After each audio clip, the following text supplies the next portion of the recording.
The prospects for U.S. involvement in the war in Israel on Gaza appear to be increasing. On Tuesday, Israel's National Security Advisor, Zaki Hanegbi, said that the U.S. would become involved if the Gaza conflict escalates to the point where Iran and Hezbollah join forces with Hamas. During a televised briefing, Hanegbi highlighted U.S. President Biden's expression of support, including U.S. naval deployments in the Mediterranean and a public warning to both Hezbollah and Tehran against getting involved. Hanegbi added, without elaborating, Israel will not be alone. A U.S. force is here, and it is ready. The Bataan Amphibious Ready Group, which consists of over 4,000 sailors and Marines, will be added to the expanding U.S. fleet near the Israel coast, according to two anonymous American defense officials who spoke with the Washington Post Monday. For more on that, we go to Moscow and speak with analyst Mark Sleboda. Mark? What's your take on what's going on the ground around Gaza and in Israel? The word coming at least out of Germany is that after Biden's photo op in Israel, that Israel will then launch ground operations in Gaza City. And that alone will be very long and costly. I mean, Gaza, with the tunnel network underneath Gaza over into Egypt and everything, is another city within a city that nullifies most of Israel's, air advantage, and will require going, room to room, tunnel to tunnel, and will be very costly. On one side, Hamas has maybe 30,000 fighters, and Israel has called up now. They have a combined army with the reservists of some 500,000. But that's not all for Hamas, because Hezbollah has let it be known that when Israel goes into Gaza, they will launch a two-front war in northern Israel. There's already limited fighting, positional battles with artillery going on across the border. And Iran, surprising to me, has also been making a lot of more noise that they may intervene too. But the U.S., in an apparent deterrent move, currently has two carrier groups and a Marine Expeditionary Forces on 2,000 Marines sitting off the Israeli coast as an apparent deterrent against Hezbollah, Iran, and Syria from like human shields almost. And, if you blow up anything, you're going to kill an American, and then we're going to get you. Yeah. So if Hezbollah goes in, or Iran, or both, then the U.S. will enter the conflict. And where that conflict will be fought is Syria and southern Lebanon, because Iran needs Syria for power protection. And if you'll remember, the U.S. already has hundreds of troops still illegally military occupying East Syria. So this could, and Russia has military forces and bases in Syria. Those 150 F-16 aircraft in that combined air fleet there, they're not there for Hezbollah. Right. They're there for a potential conflict with Iran and potentially Russia in the region. This is why this is at such a dangerous crux point. Things could go south in a major geopolitical contest that has every potential of taking us to World War III, as if the conflict in Ukraine hadn't already brought us close enough to that.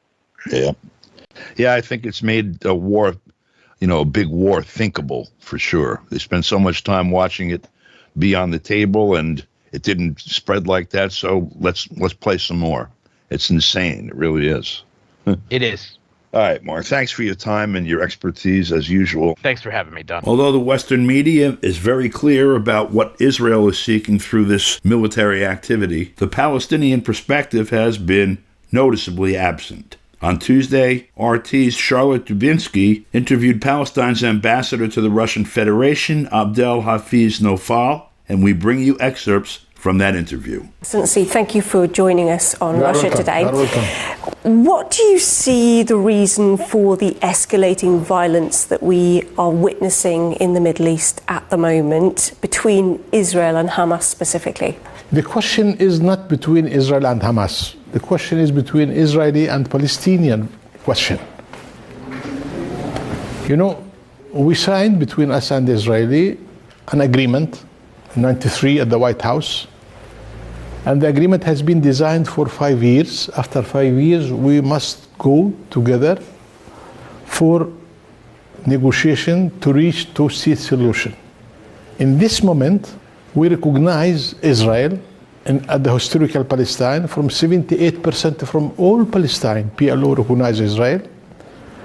And we need from Israel to recognize the right of Palestinian people at 22, with East Jerusalem its capital. From the day when we recognize Israel, from the day one up to now, as President Putin mentioned, they didn't recognize the right of Palestinians. You're talking there about the two-state solution. So is that something that you still see as being a viable solution? You mentioned the reasons why you think it's not come into play. How can we make I will tell you why. happen? I will tell you, because the Israeli side, they believe that this land is for them. They have no problem to reach a Palestinian state in Gaza, not in the West Bank. And we agreed with them, with the international community, recognize our right that Palestinian state must be at the border of 67, after the war 67, with East Jerusalem at its capital. Even the American, they are recognized before Trump. The international, European, everybody, and even Russian from the day one, they recognize the Palestinian state at the border of 67 with East Jerusalem its capital. And here we have an embassy because the Russian side recognized the right of Palestinian people of their state. And the Israeli side, they refuse to recognize that. Not only that, answering your question, they accelerate their refusing from, as I mentioned, that from the day when we signed the agreement, Oslo, it was around 72,000 Israeli settlers at the West Bank. Now they are around 1 million, which means day by day they are going to confiscation of land. They're starting to killing the Palestinian. They're starting to refuse the Palestinian. They start to confiscation their land day by day. It's one hand. The other hand, regarding Jerusalem.